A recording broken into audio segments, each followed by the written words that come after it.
조간 브리핑입니다. 오늘은 한국전력 소식으로 시작하겠습니다. 한전이 지난해 4조 원이 넘는 영업이익을 내며 3년 만에 흑자 전환에 성공했지만 재무 건전성은 개선되지 않고 있습니다. 부채 비율이 여전히 높기 때문인데요.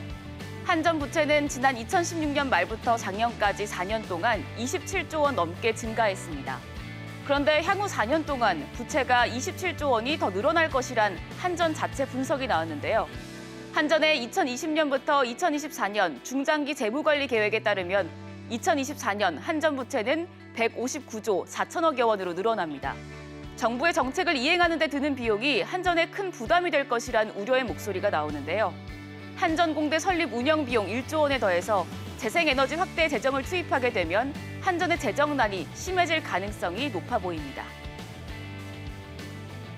두 번째 기사 경향신문입니다. 지난해 코로나19 여파로 벼랑 끝에 몰렸던 조선업계에 반등의 기회가 찾아왔습니다. 한국조선해양과 대우조선해양, 삼성중공업 등 국내 조선 3사가 최근 대규모 고부가 가치선 수주에 성공해 올 1분기 수주액이 지난해 연간 수주액의 절반을 넘어선 것으로 나타났는데요. 특히 삼성중공업은 지난 26일 파나마 지역 선주로부터 1만 5천 TEU급 대형 컨테이너선 20척을 총 2조 8천억 원의 수주에 단일 선박 건조 계약으로는 역대 최대 규모 기록을 세웠습니다. 이에 따라 한국 조선사들의 실적 개선에 대한 기대감이 커졌는데요. 이는 물동량이 증가하고 갈수록 강화되는 환경 규제에 따라 노후 선박 교체 시기가 앞당겨졌기 때문으로 풀이됩니다. 계속해서 세 번째 기사는 중앙일보입니다. SK E&S가 1조 6천억 원을 투자해서 호주 바다에서 액화천연가스 ENG를 생산합니다. SK E&S는 지난 2012년부터 호주에서 개발해온 가스전에서 7만 톤의 LNG가 매장돼 있는 걸 확인해 본격 생산에 착수 들어간다고 밝혔습니다. 7천만 톤이면 국내 연간 LNG 소비량의 2배에 가까운 규모인데요. 호주에서 생산한 LNG는 오는 2025년부터 국내로 들여올 계획입니다. 그리고 이를 이용해 충남 보령 인근 지역에서 건설 예정인 공장에서 수소를 생산하기로 했는데요.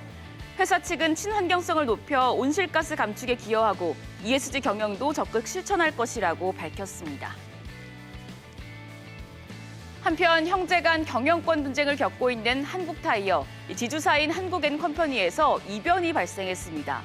한국엔컴퍼니 주주총회에서 3% 룰이 적용돼 최대 주주인 동생 조현범 사장 반대 측이 제안한 후보가 감사위원이 된 겁니다. 3% 룰은 감사위원 역할을 하는 사회이사 한 명에 대해서는 최대 주주 의결권을 3%로 제한하는 규칙인데요.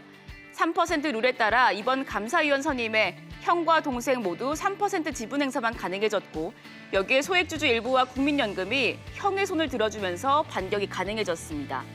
대기업 중에선 최초로 3% 룰이 영향을 미친 사례인데요. 수세에 몰렸던 형 조현식 부회장은 이를 통해 경영권 분쟁을 이어갈 최소한의 기반을 마련한 것으로 보입니다. 오늘 마지막 기사 한국경제신문으로 가보겠습니다. 롯데는 울며 겨자 먹기로 우리를 쫓아와야 할 것이다. 정용진 신세계그룹 부회장이 어제 SSG 랜더스 창단식을 앞두고 SNS인 클럽하우스에서 한 말입니다. 프로야구단 SSG 랜더스를 활용해서 롯데그룹과 유통 전면전도 불사하겠다는 각오로 들리는데요. 정 부회장은 클럽하우스를 통해 야구도 유통도 모두 이기겠다는 포부를 밝혔습니다. 이에 롯데마트는 4월 한 달간 대규모 할인 행사를 알리면서 야구도 유통도 한판 붙자고 맞받아쳤는데요.